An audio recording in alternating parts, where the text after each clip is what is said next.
Hello everyone, मैं हूँ Pooja Jain from your own channel Kaash. आज का मेरा टॉपिक है वाई। वाई ये एक ऐसा सवाल है जो हम सब सोचते हैं बिफोर ज्वाइनिंग एनी कोर्स। वो होता है ना कि अगर आपको कोई चीज़ करनी है तो सबसे पहले आपको पता होना चाहिए कि आप वो क्यों करना चाहते हैं। लाइकवाइज जब मैं सीए जर्नी में आई थी, that time I had another why and now I have another why. Yes, ये वाई जो एक चीज़ को चूज़ करने के लिए बनता है, over the time it can get changed. और उसका एग्जाम्पल मैं खुद हूँ। जब मैं इस प्रोफेशन में आई थी, that time reason behind joining this course was my interest in law subject. मेरे फादर भी एडवोकेट हैं, मुझे भी एडवोकेसी करनी थी because I was really inspired by actions, thoughts and passion of my dad. पर मैं डैड सेड, उन्होंने कहा एडवोकेसी एक ऐसा प्रोफेशन है जहाँ आपको हर टाइप के क्लाइंट मिलेंगे। और जैसे कि मैं एक लड़की हूँ, इस प्रोफेशन में रहना शायद थोड़ा अनसेफ हो सकता है। हर टाइप के क्लाइंट्स आते हैं, हर मेंटालिटी के आते हैं। You don't even know how do they think about you. Then he suggested me एक प्रोफेशन है सीए। उन्हें भी इस प्रोफेशन के बारे में पता अगर चला तो वो था उनका खुद का पर्सनल टैक्स कंसल्टेंट।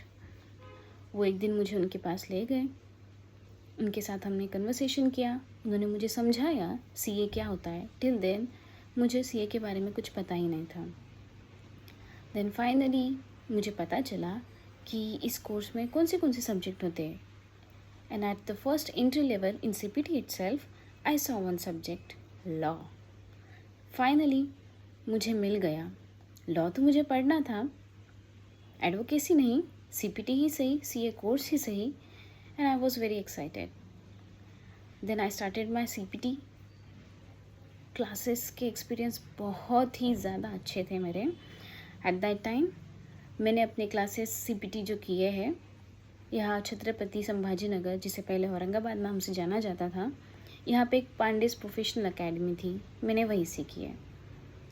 जहाँ मैं गई उस जगह ने मुझे बहुत से एक्सपीरियंस दिए जिसने मेरा कम्युनिकेशन जर्नी को बहुत एनहांस किया।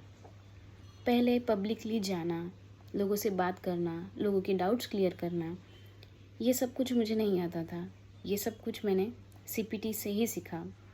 हमारे क्लासेस में ना हर टाइप के स्टूडेंट्स रहा करते थे। कोई एक यंग जनरेशन जिसे हम कहते हैं, जिसमें हमें हर टाइप के लोग मिल जाएंगे। कुछ लोग ऐसे होते हैं जो कॉलेज में बहुत फंकी स्टाइल के होते हैं, हर टाइम मस्ती मजाक और एंजॉय करने वाले वाइब वाले लोग। कुछ लोग थे जो सीरियस भी थे, और उसमें कई बार हम जब भी ऐसे किसी क्लासेस में जाते हैं ना, एक ग्रुप हमें ज़रूर मिलता है जो कहीं ना कहीं किसी गांव से आते हैं, जिनका स्टडी एजुकेशन किसी ऐसे स्कूल से हुआ है जो कोई ज़्यादा लोग पहचानते नहीं होंगे, जो ज़्यादा रिनोन नहीं है। और ऐसे बच्चे जो होते हैं ना, वो अपने आप को थोड़ा सा कम कॉन्फिडेंट फील करते हैं, लोगों से कम बात करना, जल्दी मैच नहीं होते। पर ये प्रॉब्लम उनकी नहीं है, एक्चुअली ये प्रॉब्लम उन लोगों की है जो सोचते हैं कि जिनका एजुकेशन बहुत अच्छे से हुआ है, किसी अच्छी जगह से, अच्छे स्कूल से हुआ है, अच्छी सिटी से हुआ है, वो उनका लेवल जो है ना इन लोगों से थोड़ा ऊपर है। बट एक्चुअली अगर हम देखते हैं तो उनका लेवल बहुत ही नीचे है, मेंटली भी। अपने आप से, अपने ही जैसे लोगों को अपने से कम समझना, ये मेंटालिटी बहुत गलत होती है। ऐसा मेरा पर्सनल थॉट है, ऐसा मैं सोचती हूँ। और सच में मैंने ऐसे कई लोग देखे हैं जो सच में सिर्फ किसी अपॉर्चुनिटी के मिस हो जाने की वजह से ज़िंदगी में आगे नहीं बढ़ सकते। पर अगर उन्हें मौका मिलता तो शायद वो हम जैसे लोगों को, आपको, किसी और अच्छे टॉपर को भी पीछे छोड़ सकते थे। तो मैंने ऐसे लोगों से कनेक्शन करना स्टार्ट कर दिया। मुझे टीचिंग बहुत ज़्यादा पसंद है, तो क्या किसे सिखाए? जिसे ऑलरेडी सब कुछ आता है वो तो मुझे नहीं सुनेगा। Then I started teaching this guys. मैंने उन्हें समझाना शुरू कर दिया। एक्चुअली उन्हें सब आता था, पर प्रॉब्लम उनका था language. They were from Marathi medium school. उन्हें इंग्लिश समझ में नहीं आती थी ज़्यादा, सुनते थे, काफ़ी हद तक समझते भी थे, पर कुछ कुछ बातें समझ में नहीं आती थी, और वो भी किसी एक अलग ही न्यू वर्ड्स की वजह से, जिस वजह से वो पूरे सेंटेंस का मतलब नहीं समझ पाते थे। और आप लोगों को बिलीव नहीं होगा, मैं खुद भी मराठी मीडियम स्टूडेंट रह चुकी हूँ। मैं अपना 10th तक का एजुकेशन मराठी मीडियम में करी हूँ। मुझे भी ये स्टार्टिंग में इशू आया था, पर वो इतना लेवल का नहीं था जितना इन बच्चों का था। मुझे प्रॉब्लम आया था मैथ्स सब्जेक्ट में। मैथ्स वैसे मेरा फेवरेट था, मैंने काफ़ी अच्छे स्कोर भी किए थे 10th में, पर मेरा प्रॉब्लम मैथ्स में सीपीटी में फिर क्यों आया अगर वो अच्छा था? आपको भी यही लग रहा होगा, but it was because of that language gap. Marathi में जिस कंसेप्ट को जिस नाम से जाना जाता था, उसको इंग्लिश में क्या कहते हैं ये मुझे पता नहीं था। तो इस गैप को फिलअप करने के लिए मैंने काम किया। 8th स्टैंडर्ड से लेकर 10th स्टैंडर्ड की मराठी मीडियम की जो बुक्स थी वो ऑलरेडी मैंने स्टडी कर चुकी थी, पर मुझे जानना था कि उन्हें इंग्लिश में क्या कहते हैं। सो मैं गई मार्केट एंड मैंने सेकेंड हैंड इंग्लिश मीडियम की बुक्स ली। 8th 9th and 10th really at the stage of CPT entrance मैंने इनको फिर से परचेज़ किया। कौन होगा जो ऑलरेडी इन क्लासेस को कर चुका है, पास हो चुका है, क्यों ही वापस उन बुक्स को पढ़ना चाहेगा? मैंने पढ़ा because I had a reason. मुझे उन्हें जानना था कि इंग्लिश में क्या कहते हैं। तो एज आई सेड, मैंने उन्हें पढ़ना स्टार्ट किया एंड डे बाय डे मुझे कॉन्फिडेंस आने लग गया कि हाँ, I still can do it. अब मुझे पता था उन्हें क्या कहते हैं इंग्लिश में, तो बस उसे रिवाइज़ करना और अपने मेमोरी में परमानेंट फिट करना, इसके लिए मैंने स्टार्ट किया उन दूसरे बच्चों को पढ़ाना जिन्हें उनके मतलब इंग्लिश में क्या है पता नहीं था। ऐसे करने से मेरे थ्रू उन्हें हेल्प भी हो गई पढ़ने में, साथ ही साथ मेरी रिवीजन भी हो गई। और सबसे बड़ी बात, टीचिंग जो मुझे पसंद थी, फाइनली मैं करना एंजॉय करने लगी। देखते ही देखते सीपीटी के दिन कैसे बीत गए पता ही नहीं चला। एंड लॉ, सच में मैंने सबसे ज़्यादा अगर कोई सब्जेक्ट एंजॉय किया सीपीटी में तो वो लॉ था। सीपीटी क्लियर हो गई फर्स्ट अटैम्प्ट में। हाँ, मेरा फर्स्ट अटैम्प्ट में क्लियर हुआ था। 160 out of 200। I was topper at that time. CPT की जर्नी कंप्लीट हुई, ऐसे ही मेरी इंटर की जर्नी भी स्टार्ट हुई। इंटर किया, इंटर भी फर्स्ट ग्रुप फर्स्ट अटैम्प्ट में क्लियर किया। Then I appeared for second group. मेरा ये फंडा था कि स्टडीज़ पे फोकस करना है, इसलिए मैंने बीकॉम की जर्नी आगे कंटिन्यू की। मैंने सिर्फ 12th तक ही अपना एजुकेशन कॉलेज में किया, उसके बाद मैंने कोई कॉलेज एडमिशन नहीं लिया। I don't have BCom degree. मैंने सिर्फ इसी कोर्स पे फोकस करना चाहा, क्योंकि once you have CA before your name, कोई आपसे पूछेगा नहीं आपने बीकॉम कहाँ से किया। सिलेबस काफ़ी सेम है, पर वैल्यू सीए की है। यही सोच से मैं आगे बढ़ी। मैंने इंटर किया। इंटर का कंप्लीशन होने के बाद मैंने आर्टिकलशिप को ज्वाइन किया, क्योंकि मुझे फोकस चाहिए था पढ़ाई में। किसी और चीज़ को अगर मैं उसके साथ करूँ तो मैं थोड़ा सा जम्बलिंग फील करती थी, इसीलिए तो मैंने पहले इंटर कंप्लीट किया, फिर मैंने आर्टिकलशिप स्टार्ट की एंड देन आर्टिकलशिप में भी मेरा काफ़ी अच्छी एक्सपीरियंस थे। आर्टिकलशिप का डिटेल एक्सपीरियंस और इंटर लेवल का भी मैं आप लोगों के साथ शेयर करना चाहूँगी, पर किसी और वीडियो में। फ़िलहाल इस वीडियो का मकसद है वाई। इस जर्नी में आज तक करंट लेवल तक फाइनल, जिसमें मुझे काफ़ी अटेम्प्ट्स लगे हैं, मेरा वाई एक ही था। क्यों करना था मुझे सीए? लॉ, एक अच्छी रिस्पेक्ट मिलती है। Being a girl, being a women, we can sit in an environment जहाँ हम खुद को सेफ समझ सकते हैं। हम डिसाइड कर सकते हैं हमें किस क्लाइंट के साथ आगे बढ़ना है। बस यही थॉट जो मुझे मेरे पापा ने बताए थे।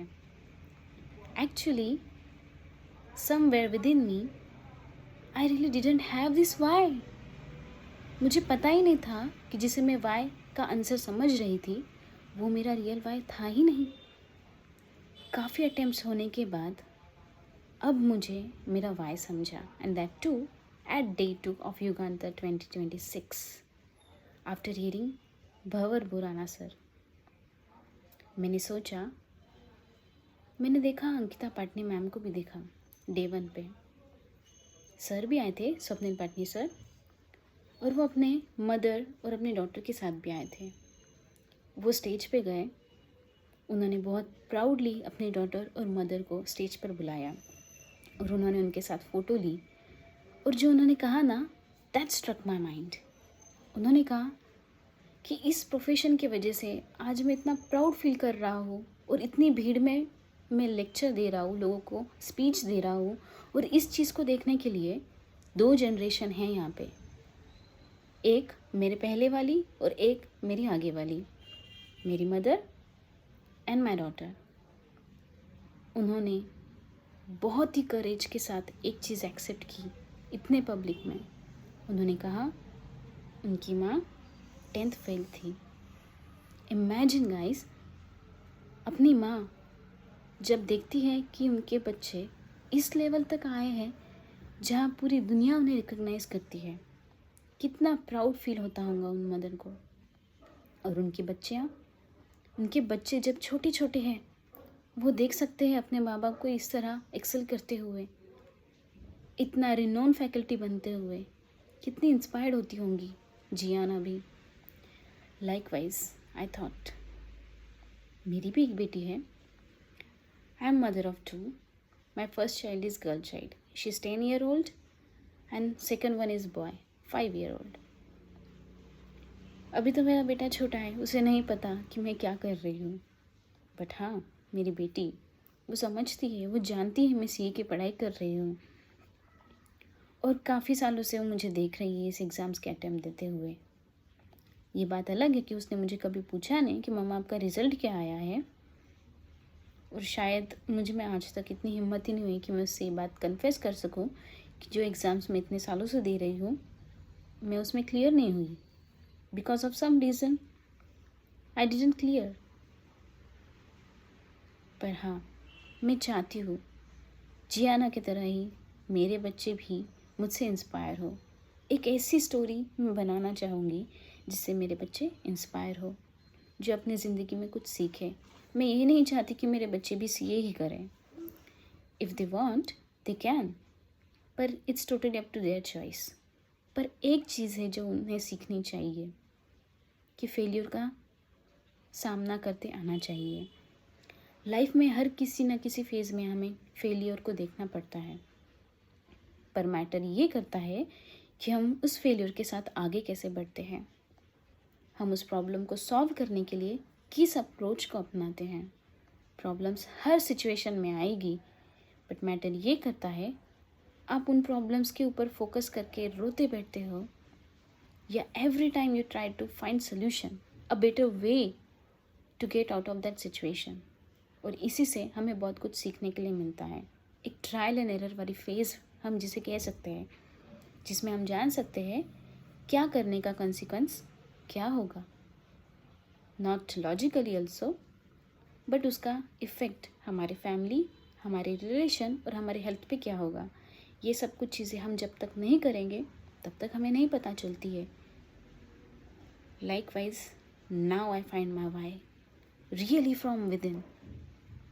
अब इस स्टेज पर सीए फाइनल लेवल पर after giving so much attempts I really have my why, और वो है I want to be someone जिसे देखकर मेरी बेटी कहे हाँ, मैं अपनी माँ जैसी बनना चाहूँगी।